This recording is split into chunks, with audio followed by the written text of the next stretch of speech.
The Path to Paper Sun, Louie Kim Paper Sun. The Path to Paper Sun. Most of the Chinese workers who came to the United States in the mid-1800s were men. Half of them were married with wives and sometimes children who had been left behind in China.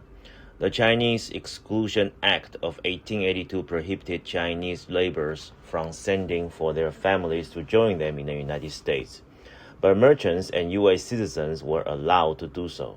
So each time a member of those groups returned to China for a visit, they often reported the birth of the son or two to the immigration authorities when they came back. The claim created immigration slots which could be used to bring another Chinese to America. In 1906, a major earthquake and fire destroyed much of San Francisco, including the city's Hall of Records. With the city's birth records destroyed, some Chinese saw an opportunity. They claimed that they had been born in San Francisco and that they had a wife and so many sons in China. Sometimes the son was truly related, and sometimes the son might be a nephew or another relative. Often the identity was sold to an unrelated person who lived near the father's Chinese village. When the paper son bought an identity, he also purchased a coaching book or notes that provides both the questions and answers that might be asked during immigration process. The paper son's job was to memorize the answer. Paper son documents were worth thousands of dollars. Families borrow monies to make it possible for a child to make the trip. It often took several years of hard work to repay the debt. 14-year-old Louie Kim arrived at Angel Island Immigration Station from Guangdong Province, China in 1916. He had traveled alone on a journey that took nearly a month to cross the Pacific Ocean. He had little schooling, no job skills, and no place to live, and he did not speak any English. Yet his family pinned all their hopes on him to become a success in America. His father made sure he even looked American in his passport photograph by making him wear a suit and tie. But Louie Kim really had two fathers, or so it seemed. The Chinese Exclusion Act, in effect from 1882 to 1943, stopped all Chinese laborers from entering the United States. Only diplomats, merchants, students, teachers, visitors, and those claiming U.S. citizenship were able to enter from China. To get around the law, many immigrants from China claimed to be related to a merchant or a U.S. citizen on paper only. Kim became a paper son of Louie Jun in America. Jun was a U.S. citizen born in San Francisco who frequently traveled to China. Kim's father made arrangement to have Jun claim Kim as his son in a village where their two families lived only 2 houses away from each other. Everyone was related. Jun had known Kim since birth. At Angel Island, officials detained Kim. They interrogated him and Jun.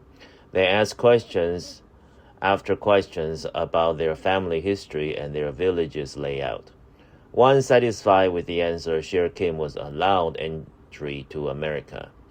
He received his certificate of identity, which states he was admitted as the son of the native. When Kim was 20 years old, his real father wrote him a letter from China.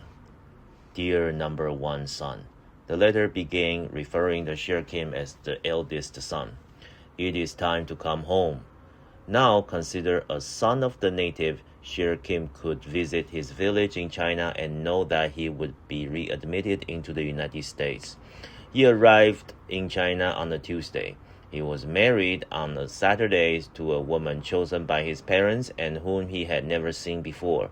They had a son who died as a baby. Kim returned to America to work. In 1924 and in 1929, he returned to China to visit his village and see his wife. They had 2 children, Wanda and Sherman. After each visit, Kim returned to the United States to work.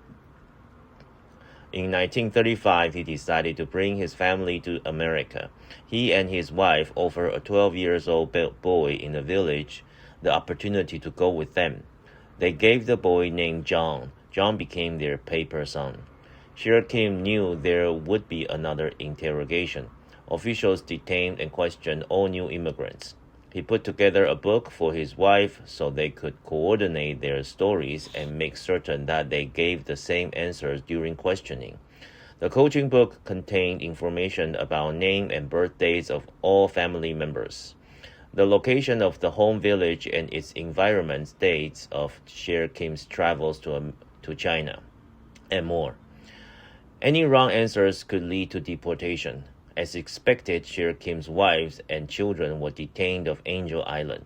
Officials questioned each member of the family, even 6-year-old Sherman, and they brought Sher Kim in a second time for questioning.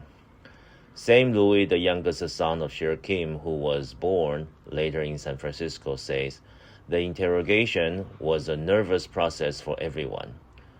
Louie is a retired educator and volunteer at Angel Island Immigration Station. In July 2015, the Angel Island Immigration Station Foundation hosted a Family History Reunion Day event. Portraying his father, Louie shared his story. He says, many Chinese, including my father, claim to be a son of the native, so they could come to America to seek a better life for themselves and their family. They were, in fact, only sons on paper. An affidavit the father signed, thus the term paper son. Louie showed his father's certificate of identity. He explained that for Sher Kim to claim his birth record, he had to find 2 witnesses who would testify that they knew him as a child. Louie says the witness had to be white because Chinese were not trusted. Sher Kim had a twin paper brother, but when the 2 boys were placed next to each other, it seemed clear that they were not twins at all. Sher Kim was much taller, and the twin was deported back to China, where he died 2 years later. Some Chinese scholars estimate that 80% of Chinese in America had the paper son in their family history. Louie added, I knew as a child growing up that I was never to reveal to others that my father was a paper son for fear that we might all get deported. My parents never talked to me about their immigration experience. He says, I never even knew they were detained at the Angel Island Immigration Station until after my mother passed away at the age of 98 in 2003. Louie conducted research at the National Archive and Records Administration in San Bruno, California. He found a transcript of the interrogations of his mother and siblings during their detainment. The transcript was 42 single-spaced typed pages. Louie said, many of my friends and relatives said their parents never talked about their immigration experience either. I suspect those experiences were painful. Sometimes they would rather forget.